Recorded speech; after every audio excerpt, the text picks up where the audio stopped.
राधे राधे दोस्तों, जय श्री कृष्णा। कान्हा जी की कृपा हम सब पर बनी रहे, इन्हीं शुभकामनाओं के साथ आज की वीडियो को शुरू करते हैं। दोस्तों, आप सबका हमारे YouTube चैनल भक्ति में आस्था पर हार्दिक स्वागत है। आज की इस वीडियो में हम आपको श्रावण पूर्णिमा के बारे में जानकारी देंगे और साथ ही साथ रक्षाबंधन के त्यौहार के बारे में भी बताएंगे। आप सबसे रिक्वेस्ट है कि वीडियो को पूरा और ध्यान से सुनिएगा। चलिए वीडियो को शुरू करते हैं। हिंदू पंचांग के अनुसार श्रावण मास में आने वाली पूर्णिमा को श्रावण पूर्णिमा कहा जाता है। इस बार श्रावण पूर्णिमा 21 अगस्त 2021 को शाम को 7:02 पर शुरू हो रही है और 22 अगस्त 2021 दिन रविवार को सायंकाल 5:33 तक रहेगी। शिव भक्तों के लिए यह दिन बहुत ही खास होता है क्योंकि ये सावन का आखिरी दिन होता है। मध्य भारत और उत्तर भारत में इस दिन कजरी पूर्णिमा भी मनाई जाती है। इस दिन लोग व्रत भी रखते हैं। जो लोग सावन पूर्णिमा का व्रत रखते हैं वो 21 अगस्त को व्रत रखेंगे क्योंकि चंद्र दर्शन पूर्णिमा तिथि में 21 अगस्त को होगा। वैसे तो पूर्णिमा का व्रत हर माह रखा जाता है, लेकिन श्रावण पूर्णिमा के व्रत का अपना ही खास महत्व होता है। सावन महीने की पूर्णिमा का दिन शुभ एवं पवित्र माना जाता है। इस दिन किए गए जप, तप और दान से विशेष फलों की प्राप्ति होती है। श्रावण पूर्णिमा का व्रत वैदिक कार्यों को पूर्ण करने वाला माना जाता है। श्रावण पूर्णिमा का महत्व। श्रावण पूर्णिमा पूरे भारत में अलग अलग धार्मिक मान्यताओं के साथ मनाई जाती है। उत्तर भारत में इस दिन रक्षाबंधन मनाया जाता है। दक्षिण भारत में इस दिन नारियली पूर्णिमा और अवनी अवितम मनाई जाती है। मध्य भारत में इसे कजरी पूनम कहते हैं, तो गुजरात में पवित्रोपना के रूप में इसे मनाया जाता है। यह मान्यता है कि वर्ष भर के व्रतों के समान फल एक श्रावण पूर्णिमा के व्रत से प्राप्त हो जाता है। श्रावण पूर्णिमा व्रत की विधि। श्रावण पूर्णिमा के दिन कई हिस्सों में कजरी पूनम का पर्व भी मनाया जाता है। इसमें महिलाएं नवमी के दिन पेड़ के पत्तों से बने पात्र में मिट्टी डालकर जौ बोती हैं और पूर्णिमा के दिन धूमधाम के साथ जौ के इन पात्रों को लेकर नदी में विसर्जित करने जाती हैं। इतना ही नहीं, महिलाएं इस दिन व्रत रखकर अपने पुत्र की लंबी आयु और उसके सुख की कामना करती हैं। श्रावण पूर्णिमा के दिन व्रती सुबह स्नान करके भगवान शिव और माता पार्वती, श्री कृष्ण, हनुमान जी, चंद्रमा, विष्णु जी और माता लक्ष्मी जी की पूजा करते हैं। श्रावण पूर्णिमा के दिन छोटे छोटे उपाय करने से अत्यंत पुण्य की प्राप्ति होती है। जैसे इस दिन गाय को चारा खिलाएं, चींटियों को बूरा डालें और मछलियों को आटे की गोलियां बनाकर डालना अत्यंत शुभ माना जाता है। इस दिन किसी निर्धन व्यक्ति या किसी ब्राह्मण को दान अवश्य देना चाहिए। विधि विधान से यदि पूर्णिमा का व्रत का पालन किया जाए तो साल भर वैदिक कर्म न करने की भूल भी माफ हो जाती है। चलिए अब आपको रक्षाबंधन से जुड़ी कुछ पौराणिक कथाएं सुनाते हैं। आप सभी ध्यान से सुनिएगा।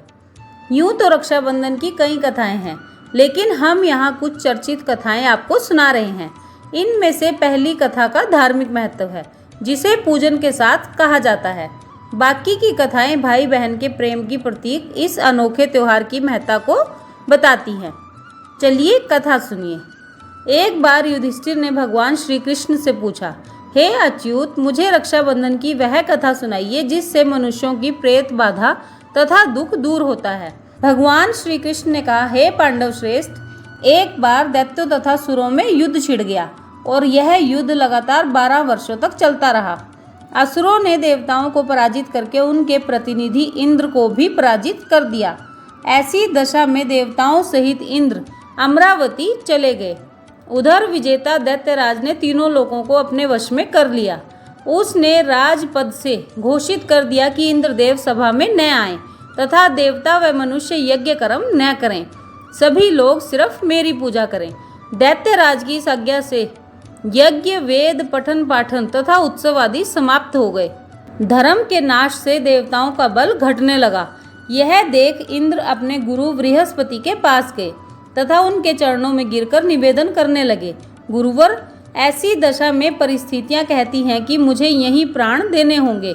ना तो मैं भाग सकता हूँ और ना ही युद्ध भूमि में टिक सकता हूँ। आप इसके लिए कोई उपाय बताइए। बृहस्पति ने इंद्र की वेदना सुनकर उसे रक्षा विधान करने को कहा और श्रावण पूर्णिमा को प्रातःकाल निमन मंत्र से रक्षा विधान संपन्न किया गया।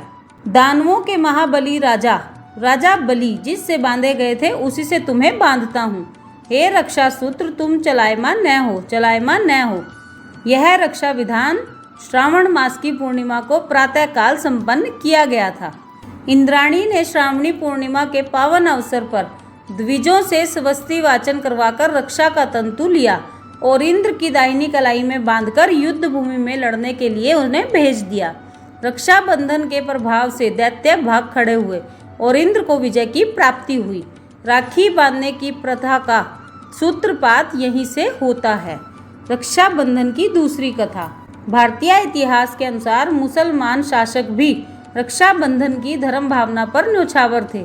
जहांगीर ने एक राजपूत स्त्री का रक्षा सूत्र पाकर समाज को विशिष्ट आदर्श प्रदान किया। इस संदर्भ में पन्ना की राखी विशेषता उल्लेखनीय है। एक बार राजस्थान की 2 रियासतों में गंभीर कलह चल रहा था। एक रियासत पर मुगलों ने आक्रमण कर दिया।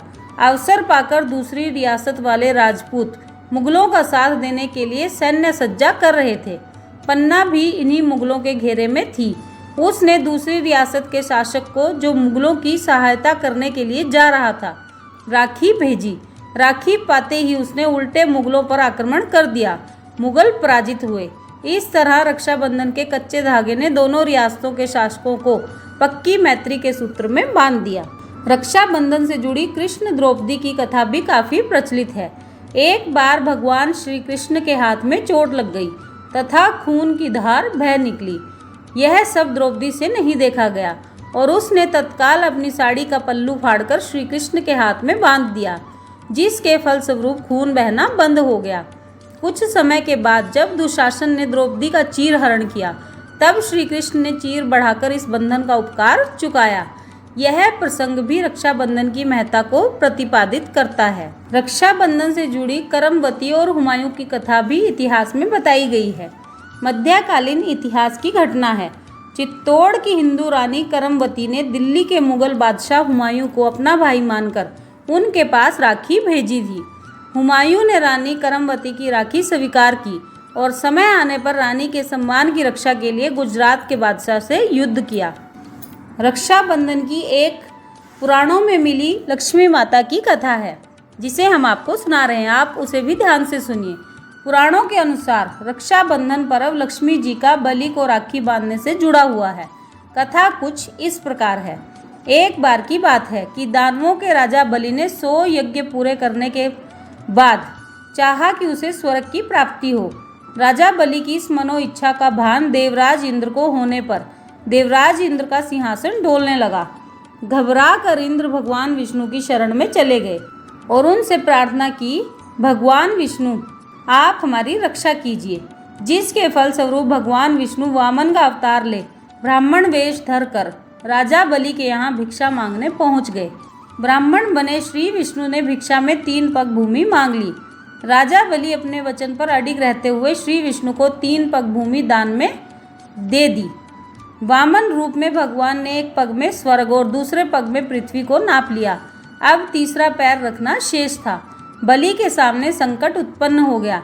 ऐसे में राजा बलि अपना वचन नहीं निभाता तो अधर्म होता।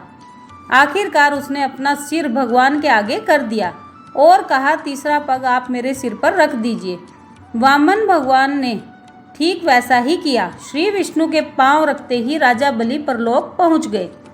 बलि के द्वारा वचन का पालन करने पर भगवान विष्णु अत्यंत प्रसन्न हुए। उन्होंने आग्रह किया कि राजा बलि उनसे कुछ मांग लें।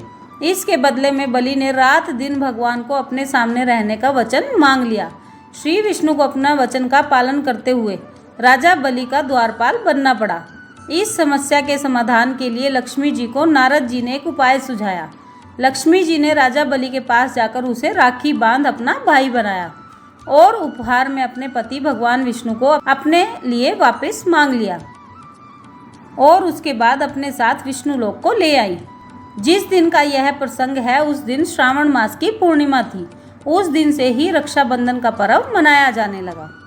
तो दोस्तों ये थी श्रावण पूर्णिमा और रक्षाबंधन से जुड़ी जानकारी और कुछ पौराणिक कथाएं जो हमने आपको सुनाई। आप सबने वीडियो को ध्यान से सुना, इसके लिए आपका धन्यवाद। आज की वीडियो में बस इतना ही। कल फिर मिलते हैं एक और नई वीडियो के साथ। तब तक स्वस्थ रहिए, मस्त रहिए, अपना और अपनों का ख्याल रखते रहिए। राधे राधे दोस्तों, जय श्री कृष्णा, जय माता दी।